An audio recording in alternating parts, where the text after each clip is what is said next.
Hey, ladies.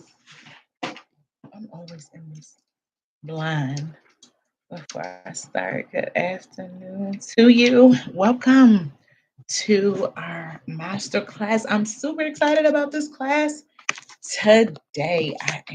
I'm super duper excited. Come in, say good afternoon to me. Let me know who's on. Like, fill the chat, fill the chat. Let me know who's on. Fill the chat, fill the chat. Let me know who's on. Fill the chat. Fill the chat. I am going to make sure I let the ladies know in my Facebook group that we're on live, and then I'm gonna get started. So, for those of you who don't know what this masterclass is all about, we're going to be talking about coaching the wrong clients today. And so I'm super excited about this because I think outside of not really having a strong coaching mindset, right? And really developing a coaching mindset, this was something that I really, really struggled with as a coach. And so we are going to get into that and talk about it today. So if I had to say, like, my number one problem was mindset, my second problem that I noticed for me as a coach early on was that I wasn't coaching the clients that I needed to. So we're going to get into that today. I'm going to coach you a little bit on that. I'm going to coach you a bit on that. Okay. Um, so here's the first thing, right? I believe if you're here, right, there is a big chance that you're coaching the wrong clients. Okay. If you're here, I believe you're probably coaching the wrong clients. What I know is that you're coaching the wrong clients if your coaching is based upon who you think you should coach, right? It's based upon who you think you should coach. If you are coaching based upon who you think you should coach, right? Just solely off your expertise, you're missing it just a little bit, okay? You're missing it. You should not just be coaching solely off of your expertise. And I'm going to explain why in a bit. All right. When you coach solely off your expertise, often you miss connecting to your passion. Okay. So my expertise is in education. Okay. I love education, but who I worked with, right? My expertise, who I worked with and where I solved the most problems was with students. But I was not extremely passionate about students. Do you see what I'm saying?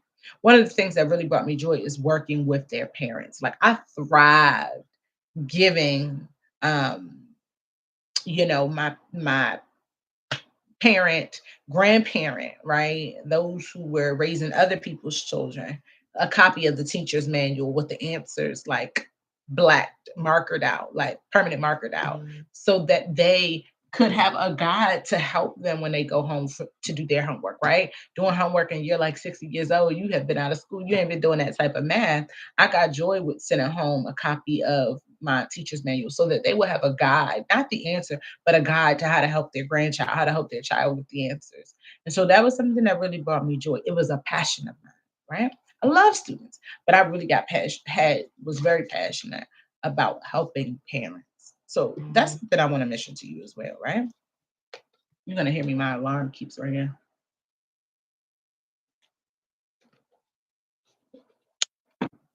You'll probably see me looking back. So that's the first thing I want to share with you. But if we shift a little bit, me saying that you're coaching the wrong clients, it's a big risk if you are. And one of the things that I learned by coaching the wrong clients, and I'm going to tell you about it in a bit. One of the things that I learned, right, was that I was actually creating the wrong plan. So I was planning to coach the wrong people and coaching the wrong people. So I was coaching the wrong people and planning for them in a wrong way because they really weren't the people that I really wanted to work with. So I'm working with the wrong people and I'm creating a plan, my coaching plan, my coaching business plan, right? I'm creating this coaching business plan and deep down, these are not the people that I should be working with. And so I'm creating something for them and that may not even be best for either one of us to be doing because I was coaching the wrong people. So I'm not coming necessarily from 100% genuine and authentic, right? And genuinely helpful place. Now, I was helpful, could be absolutely helpful, but it really didn't align with what I wanted to do. And that's my other point that I want to make to you. When you're coaching the wrong person, right? You'll find out that these aren't the people that you really, really want to work with. And it comes with a lot of stress. And it could come with so much stress, right? That it makes you uncomfortable. And you don't even share your expertise. You're really in the lack of expertise because you're possibly coaching people that you shouldn't even be coaching with, that you shouldn't even be coaching because it's out of your level of expertise, or it's out of the uncomfortability comes because you're not hitting the mark like you really, really, really, really want to. You're lacking expertise because you probably should be focused somewhere else, right? And so I really want you ladies to make sure if you are having this thought that maybe you are coaching the wrong person, number one, what's at risk is that you're going to plan for them wrong. Two, you're going to be working with people that you really don't want to work with, which is going to stress you out. Then you could be working with people that you shouldn't be working with. It can make you uncomfortable. And if you're at a point where you don't even have the expertise to even be working with them, that's a big problem. Okay. Your marketing even becomes wrong. Your messaging is wrong when you are working with the wrong people. Your messaging could be wrong, right? How you talk to them, what you say to them can be wrong. Then asking people, the wrong people, to pay you is a big problem. When you're coaching the wrong people, you'll find yourself asking the wrong people to coach you. I'll tell you how I'm gonna tell you this, and then I'll give you the shift.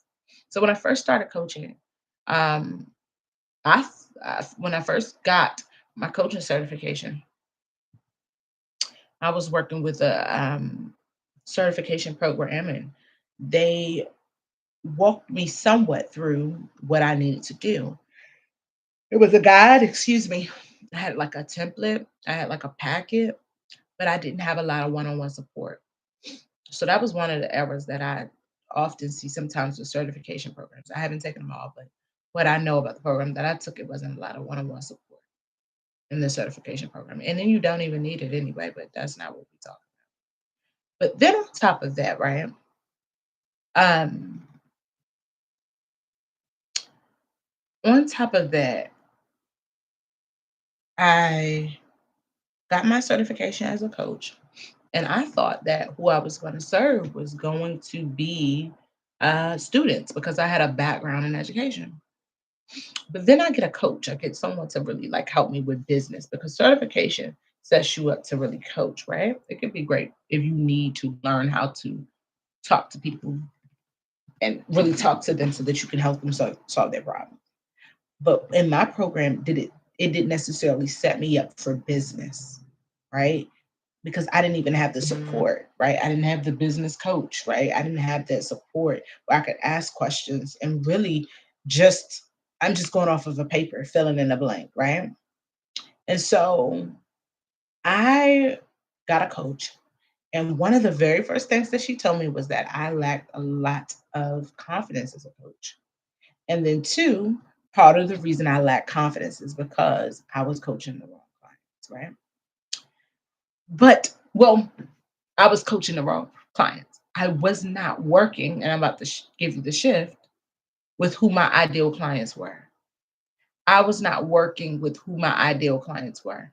And working with who my ideal clients were will cut down on, right? Um, the level of lack of confidence that I had. And so I want to say to you, if you're coaching, right? the wrong clients. My encouragement to you is that you solely focus on who your ideal client is. Ask yourself, who is your ideal client? Who do you really want to serve? And if you coach them, I'm telling you, coaching is going to be easier, it's going to be smoother, and you will finally be making the money you deserve. You will make that money. Okay. All right. And so I want to encourage you, ladies, right, to coach your ideal clients and coach your ideal clients only, the people you really want to work with. Ask yourself, who do you really, really, really, really work with? That's how you find it out. What's your answer? Once you have your answer, your ideal might your ideal client may not match your level of expertise, right? It might not match the field that you are necessarily in. It might not. It may, okay? But I want you to make sure that you're serving your ideal client, all right? And if any of you want help, right, coaching your ideal client, you can always sign up for a free breakthrough session with me. A free breakthrough session. What is that? I am literally going to help you break through this barrier that's keeping you from working with your ideal clients. Okay? I will help you. And so sign up for a free breakthrough session with me. Just click the link in the bio. Just click my link in the bio and sign up, and I will help you. I have time tonight. If you absolutely want it, I will take a nap and get up and serve you. Love you all much. I will chat with you soon. And get to coaching your ideal client.